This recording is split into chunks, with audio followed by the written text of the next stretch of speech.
வணக்கம் நண்பர்களே. மனித வாழ்க்கையில் தேவைகள் மற்றும் தேடல்களின் பட்டியல் நீண்டு கொண்டே இருக்கும். மனம் சார்ந்த, உடல் சார்ந்த அவை ஒருபோதும் நிலையானதாக இருப்பதில்லை.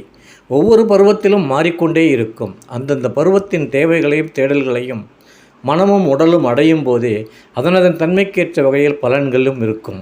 வாழ்க்கைக்கு தேவையான நன்மை பயக்கும் தேவையோ தேடலோ இருக்குமானால் அதனால் நன்மையும் மகிழ்ச்சியும் அடைய முடியும். அதுவே தீமையானவையாக இருக்கும் என்பென்றால் தீய வழிகளில் சென்று அடைய முயலும்போது அதன் பலனும் தீமைகளை கொடுத்து அதனால் அடையும் பாதிப்பினால் மற்றவர்கள் மத்தியில் அவமானமாக பார்க்கப்படும் இழிநிலையை அடையச் செய்யும். கிடைக்கும் பலன்களின் மூலம் காலம் நமக்கு சரியான வாழ்க்கை பாடத்தை ஒவ்வொரு நாளும் அனுபவமாக கற்றுக் கொடுத்து செல்லும். தேவைகள் அதனை அடையும் முன்னெடுக்கும் தேடல்களை தேர்ந்தெடுப்பதில் முழு கவனம் செலுத்துவது மிக முக்கியம். அது நம் கைகளில் மட்டுமே உள்ளது. தீதும் நன்றும் பிறர் தர வாரா